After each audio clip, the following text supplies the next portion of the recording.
Sony A7 II versus Sony A7 IV. Salto generacional o puro hype. Hola familia, ¿qué tal? Bienvenidos una vez más a Visión Creativa. Empezamos este 2026 bastante mal, aquí tengo la mano vendada, pero bueno, nada. Hoy quiero que hablemos con calma, sin prisa, sin fanatismos y sin marketing de por medio. Porque este video no va a defender una marca ni justificar una compra. Este video va de la experiencia real, de uso diario, de errores, de aciertos y de decisiones que muchos de nosotros tenemos que tomar tarde o temprano. La comparación de hoy es muy clara. Sony A7 II contra Sony A7 IV. Una cámara que marcó una época frente a otra que representa el presente de Sony. Aunque quiero decirles que tengo un video sobre Sony A7 V o Sony A7 IV, es decir, comparándolas y explicándote cuál es la mejor decisión para ti. Te lo voy a dejar en una tarjetita. Y quiero dejar también algo claro desde el inicio, con total transparencia. Actualmente soy usuario de la Sony A7 IV. Todos los videos que ves en este canal están grabados con esta cámara.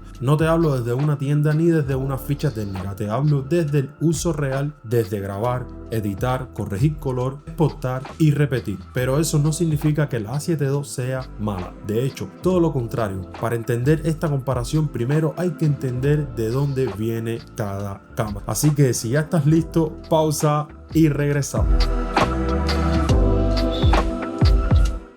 Vamos a partir hablando de cuándo salió la Sony A7 II. Cuando salió la Sony A7 II, el mundo era muy distinto. No existía esta obsesión por el 4K, por los bits, por los autofocos al ojo en video. En ese momento, tener una cámara full frame, mirrorless, pequeña, con estabilización en el cuerpo, ya era una auténtica locura. Muchos fotógrafos dieron el salto gracias a la A7 II. Muchos dejaron Canon y Nikon por ella, incluyéndome yo, que salté directamente a la A7. Muchos empezaron a confiar en Sony gracias a ese modelo. La A7 II no nació para creadores de contenido, nació para fotógrafos que querían calidad full frame en un cuerpo compacto, y eso se nota en absolutamente todo. En cambio, la Sony A7 IV nace en otra realidad completamente distinta. Nace en un mundo donde grabamos videos constantemente, donde hacemos reel, short, videos largos, entrevistas, eventos, bodas, productos, viajes. Una cámara que no solo tiene que verse bien, sino responder rápido, no fallar y facilitarte el trabajo. Cuando tienes la Sony A7 II en la mano, la sensación es buena. Es una cámara sólida, metálica, bien construida, pero después de un rato grabando o fotografiando empiezas a notar ciertas cosas. El grip se queda corto, la mano se cansa, los botones son pequeños, los menús son bastante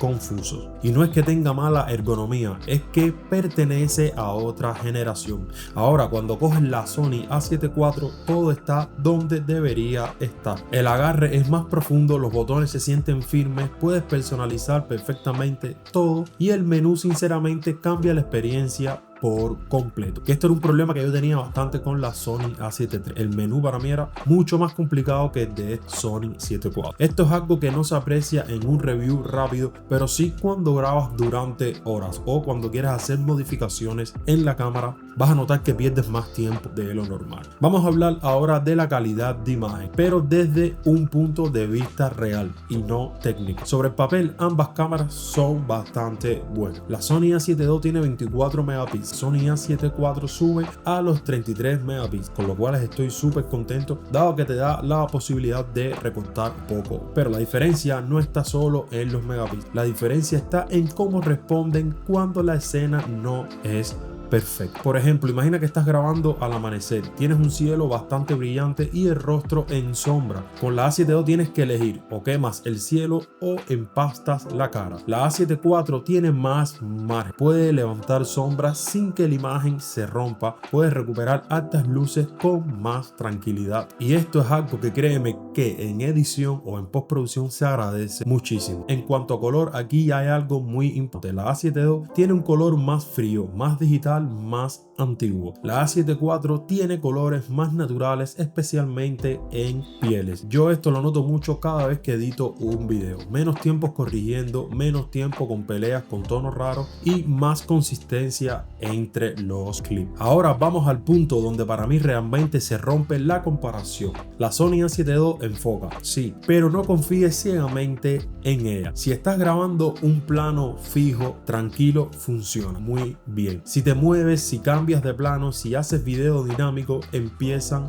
los problemas. Ahora con la Sony A7 IV la historia es completamente distinta. Yo grabo solo como me estoy grabando en este momento. Me muevo, hablo, gesticulo, camino hacia la cámara y el enfoque sigue mi ojo sin fallar. Y si quieres te lo demuestro ahora mismo. Puedes ver que me muevo y sigue el enfoque de mi rostro sin falla. Eso no es Mac, eso es tecnología bien aplicada. Y cuando una cámara te quita preocupaciones, te permite concentrarte en el contenido, no en la técnica. Hablemos claro de video, porque aquí muchos tienen dudas. La Sony A7 II hoy en día se queda muy limitada, no por mala, sino por antigüedad. Full HD es el máximo con que puedes grabar en la Sony A7 II. Codes antiguo, poco margen de corrección. En cuanto a perfiles logarítmicos, el S-Log es muy justo. Y ahora si te preguntas si esto sirve a día de hoy, sí sirve, pero no para un flujo de trabajo moderno. La Sony A7 IV en cambio es una cámara híbrida de verdad. Esta puede grabar 4K 60 fotogramas a 60 fotogramas con recorte en el sensor. Tiene 10 bits, S-Log 3 super usable, tiene perfil S-Cinetone precioso directamente desde la cámara. Aquí puedes ver S-Log y puedes ver ahora con la corrección. Todos los videos que ves en este canal están grabados con esta cámara y si eso fuera un problema, créeme que lo diría. Te lo vuelvo a demostrar. S-Log y ahora puedes ver de nuevo con la corrección. Ahora continuamos el video. La estabilización es otro punto muy importante. La Sony A7 II fue pionera, lo aclaro, fue la pionera en Sony, pero hoy se queda muy corta. La Sony A7 IV mejora mucho, sobre todo en video a mano alzada. Es decir, si grabas video con la cámara en tu mano, créeme que vas a notar mucha diferencia. Pero esto no sustituye un gimbal, pero te salva de tomas constantemente. Y luego está la batería. Es otro punto importante el cual quiero añadir. Si usaste la Sony A7 II sabes de lo que estoy hablando. Baterías pequeñas, duración limitada, ansiedad constante. Con la Sony A7 IV eso desaparece. Puedes grabar tranquilo, trabajar súper tranquilo. Eso también es calidad de vida. Y entonces ahora vamos a la gran pregunta. ¿Es la Sony A7 IV puro hype? Si me preguntas esto, mi respuesta sería directamente que no, no lo es. Es un salto generacional real de la Sony A7 II a la Sony A7 IV. Pero eso no significa que todos la necesiten. Si haces fotografías tranquilas, la Sony A7 II sigue siendo válida. Si haces videos serios, la Sony A7 IV es otro mundo. Si creas contenido, la diferencia se nota desde el primer día. Ahora te voy a contar por qué yo elegí la Sony A7 IV. Porque yo necesito una cámara que no me frene, que me acompañe y que no me des excusas. No es perfecta, tiene defectos como todas las cámaras, pero como herramienta de trabajo es una real bestia. Te lo dije al principio, subí un video comparando la Sony A7 V y la Sony A7 IV, donde te explico si vale la pena actualizar de una a otra. Si te interesa este video, te voy a dejar el link por aquí arriba. Y ahora continuando, si este video te ayudó, dale like, suscríbete y deja tu comentario. Esto es Visión Creativa y aquí hablamos claro. Nos vemos en el próximo video. Un abrazo enorme y a crear sin miedo.